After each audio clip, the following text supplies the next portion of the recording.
আসসালামু আলাইকুম রহমতুল্লাহি অবরকাতুহ। সম্মানিত দর্শক, আপনারা ইতিমধ্যে লক্ষ্য করেছেন যে বিএনপির অনেক শীর্ষ নেতা আওয়ামী লীগের রাজনীতি প্রতিষ্ঠা করার জন্য নানা রকম ফর্মুলা দিচ্ছেন। একটি রিফাইন্ড আওয়ামী লীগ যদি আসে এবং আওয়ামী লীগের যে সকল লোক অন্যায় করেনি, দুর্নীতি করেনি, কিংবা আওয়ামী লীগ যদি শেখ পরিবার মুক্ত হয়ে একটি ভিন্ন মাত্রার নতুন নেতৃত্ব নিয়ে রাজনীতিতে আসতে চায়, সেক্ষেত্রে বিএনপি নামক যে দলটি, সেই দলটি আওয়ামী লীগকে প্রতিপক্ষ হিসেবে চাচ্ছে এবং এই আওয়ামী লীগের সম্পর্কে বিএনপির যে ইতিবাচক চিন্তা এবং চেতনা, এটি নিয়ে বিএনপির বিরুদ্ধ শক্তি এবং আওয়ামী লীগ বিরোধী শক্তি তারা উঠে পড়ে লেগেছে। এমনকি একসময় জামাতের আমির আওয়ামী লীগকে ক্ষমা করে দেওয়ার ব্যাপারে যে ইতিবাচক কথা বলেছেন বা বলেছিলেন, তাকেও কিন্তু সমালোচকরা মারাত্মকভাবে আক্রমণ করেছে।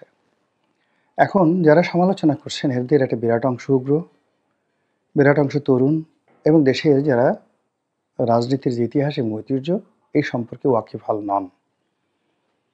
আওয়ামী লীগের সৃষ্টি, আওয়ামী লীগের অস্তিত্ব, আওয়ামী লীগের নীতি এবং আদর্শ এবং আওয়ামী লীগের যে বিশাল ভোট ব্যাংক রয়েছে, সেই ভোট ব্যাংকের যে কার্যকারিতা কিংবা তাদের শূন্যতা কিংবা তাদের অসহযোগিতার কারণে পুরো রাজনৈতিক অঙ্গনে নতুন একটি ফ্যাসিবাদের জন্ম হতে পারে, অনায়াসে সামরিক শাসন চলে আসতে পারে এবং পুরো রাজনৈতিক কৃষ্টি এবং কালচার ভ্যানিশ হয়ে যেতে পারে।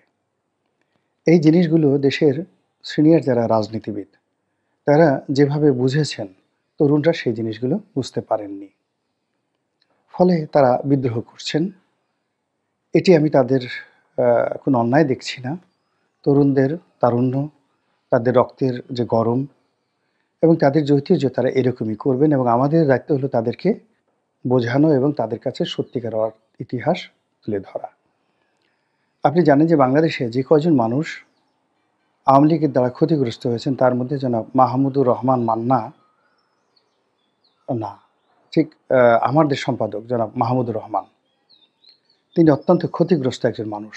মাহমুদুর রহমান মান্নাও ক্ষতিগ্রস্ত মানুষ, জামাতের আমির ক্ষতিগ্রস্ত মানুষ, রুহুল কবির রিজভী ক্ষতিগ্রস্ত, আমি নিজে আওয়ামী লীগের এমপি হওয়া সত্ত্বেও মারাত্মকভাবে ক্ষতিগ্রস্ত, অপমানিত এবং লাঞ্ছিত আওয়ামী লীগ দ্বারা। জনাব ফজলুর রহমান, তিনিও আওয়ামী লীগ জমানাতে মারাত্মকভাবে ক্ষতিগ্রস্ত। কিন্তু আমরা তারপরেও কেন অনেকেই আওয়ামী লীগের রাজনীতিতে ফিরে আসা নিয়ে ইতিবাচক কথা বলছি? এই বিষয়গুলো আপনাদেরকে বুঝতে হবে।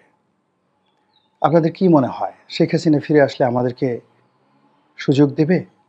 প্রশ্নই আসে না। বরং তার জমানাতে তার যে পতন হয়েছে, আমাদের মতো কিছু মানুষের কথা, লিখনি, এটা ফ্রান্সে যেভাবে রুশোর বক্তব্য দ্বারা পুরোটা রেভলিউশন হয়েছিল, বাংলাদেশে আমি গোলাম মোল্লা রনির মতো এরকম শত শত কলম যোদ্ধা, শত শত কণ্ঠযোদ্ধা, যাদের কারণে রাত জেগে জেগে গত 12 বছর, 13 বছর, 15 বছর ধরে আমরা মানুষের স্মৃতিপটে আওয়ামী লীগ সম্পর্কে যে নেতিবাচক ধারণা তৈরি করেছি, তার জন্য দুনিয়ার সব মানুষ ক্ষমা করলেও শেখ হাসিনা ক্ষমা করবেন না। তা সত্ত্বেও আমরা আওয়ামী লীগকে চাচ্ছি। বোঝার চেষ্টা করুন, যখন শহীদ প্রেসিডেন্ট জিয়াউর রহমান ক্ষমতায় এলেন, যারা বিএনপি করেন তাদের খুব মনোযোগ সহকারে শুনবেন। বিএনপি করলে যে তারা বিএনপি ভালো জানেন, নট লাইক দ্যাট। বিএনপির ইতিহাস অনেকে বিএনপি যারা করেন জানেন না। বিএনপির মূল যে থিম, বিএনপির মূল যে গঠনতন্ত্র, 4 জন লোক দ্বারা এটি গঠিত হয়েছিল। 1 নম্বরে ছিলেন ফরিদপুরের আব্দুল হামিদ চৌধুরী। আপনারা জানেন তিনি কে? তিনি আওয়ামী লীগের ফাউন্ডার, সাংগঠনিক সম্পাদক, বঙ্গবন্ধুর ক্লাসমেট, ঠ্যাঙ্গামারির জমিদারের সন্তান, 1954-এ প্রথম এমপি হয়েছিলেন। শহীদ প্রেসিডেন্ট জিয়াউর রহমানের যে আহ্বানে সাড়া দিয়ে এই প্রথম তিনি এসেছিলেন এই যে বাংলাদেশি জাতীয়তাবাদ এবং গঠনতন্ত্র বিএনপির হাতে দেওয়ার জন্য, আওয়ামী লীগের লোক। এরপরে কে এসেছিলেন? জনাব ফেরদৌস আহমেদ কুরেশি, ডাকসুর ভিপি। ডাকসুর ইতিহাসে ওনার মতো এত মেধাবী লেখাপড়া জানা মানুষ কেউ আসেননি। এরপর কে ছিলেন? মাহফুজা নামের আব্বা আবুল মনসুর আহমেদ, আওয়ামী লীগের নেতা। সাবেক প্রধানমন্ত্রী, যুক্তফ্রন্টের প্রধানমন্ত্রী আতাউর রহমান, আওয়ামী লীগের নেতা। কে এম উবাইদুর রহমান, আওয়ামী লীগের নেতা। মওদুদ আহমেদ, আওয়ামী লীগের নেতা। শাহ মুয়াজ্জেম, আওয়ামী লীগের নেতা। এর বাইরে সিরাজুল আলম খান, তারপর আসাম আব্দুর রব, শাহজাহান সিরাজ, এরপর আরও অনেকে। আমি এই মুহূর্তে নামগুলো যদি বলতে যাই এরকম শত শত নাম বলতে পারবো। তোফায়েল আহমেদের মতো মানুষ, তারা সবাই যার যার অবস্থানে থেকে শহীদ প্রেসিডেন্ট জিয়াউর রহমানকে সাহায্য করেছেন যখন আওয়ামী লীগকে সংগঠন করা যাচ্ছিল না। প্রেসিডেন্ট জিয়া চেয়েছিলেন যে, এখন ডক্টর মোহাম্মদ ইউনূসের মতো তিনি যখন ক্ষমতায় এলেন, তিনি চেয়েছিলেন একটি নির্বাচন হোক, আওয়ামী লীগ আসুক, সংগঠিত হোক এবং আওয়ামী লীগের উপর তার একটা প্রভাব থাকুক। কিন্তু আওয়ামী লীগকে আসলে ওই মুহূর্তে সংগঠিত করা যাচ্ছিল না কোনো অবস্থাতেই। অনেক চেষ্টা করা হয়েছে, অনেক সময় নেওয়া হয়েছে, প্রায় 1.5 বছর সময় নেওয়া হয়েছে। আওয়ামী লীগ মিজান হয়েছে, আওয়ামী লীগ যাকে বলা হয় মালিক উকিল হয়েছে। তারপরে টাঙ্গাইলের এক ভদ্রলোক ছিলেন আওয়ামী লীগের, এই মুহূর্তে আমার নাম মনে আসতেছে না। এইভাবে 3 থেকে 4টি গ্রুপ আওয়ামী লীগের মধ্যে হয়ে গেল, কিন্তু আওয়ামী লীগ একত্র করা যায়নি। কিন্তু জিয়াউর রহমান আওয়ামী লীগকে একত্র করে আওয়ামী লীগের মাধ্যমেই রাজনীতিটা চালাতে চেয়েছিলেন। খন্দকার মুশতাক বঙ্গবন্ধুকে হত্যা করেছেন, খুনিরা বঙ্গবন্ধুর পরিবারের সবাইকে হত্যা করেছেন, কিন্তু আওয়ামী লীগকে কিন্তু বেছে নিয়েছে, আওয়ামী লীগের নেতাদেরকে বেছে নিয়েছে এবং আওয়ামী লীগের অনেকে আনার চেষ্টা করেছে, তারা পারেনি, কিন্তু আওয়ামী লীগকে বাদ দেয়নি। দিস ইজ হিস্ট্রি, এটাকে বুঝতে হবে। তো জিয়াউর রহমান সাহেব যখন পারলেন না আওয়ামী লীগকে ঐক্যবদ্ধ করার জন্য, তখন তিনি যে বিএনপি করলেন, সেই বিএনপির মূল যে ফাউন্ডেশনটা, সেটা আওয়ামী লীগের হাত দিয়ে। এখানে শুধুমাত্র যে কাজটি হলো, দল গঠন থেকে শুরু করে সব কিছুর মধ্যে বাঙালি জাতীয়তাবাদের পরিবর্তে বাংলাদেশি জাতীয়তাবাদটা ঢুকে দেওয়া হলো। কিন্তু সংগঠন করা এবং সংগঠনকে তৃণমূলে পৌঁছে দেওয়া, রাষ্ট্র ক্ষমতা পরিচালনা থেকে শুরু করে সব কিছুর মধ্যে মূলত আওয়ামী লীগের সেই দীর্ঘদিনের মেধা, শ্রম, এই জিনিসগুলো রয়েছে।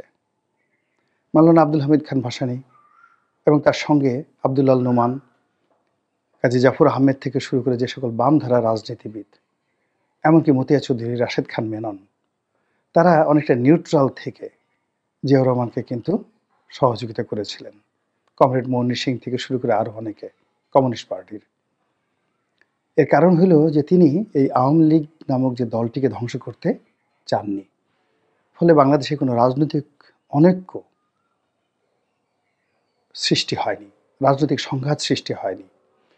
বরং জাসদের সাথে বঙ্গবন্ধুর যে সংঘাতটা ছিল, সর্বভারতের সাথে যে সংঘাত ছিল, সেই সংঘাত জিয়াউর রহমান খুব দ্রুত নিষ্পত্তি করে ফেলেন। ফলে খুব অল্প সময়ের মধ্যে তিনি দেশটিকে সফলতার স্বর্ণশিখরে নিয়ে যেতে পেরেছিলেন। কিন্তু এখন যা হচ্ছে সেটি হলো রাজনৈতিক সংঘাত। এই সংঘাত হলে ইউনূস সাহেব টিকবেন না, এই সংঘাত হলে ছাত্ররা টিকবেন না, এই সংঘাত হলে আবার নকশাল তৈরি হয়ে যাবে, আবার আল কায়দা তৈরি হয়ে যাবে, আবার আইএস তৈরি হয়ে যাবে।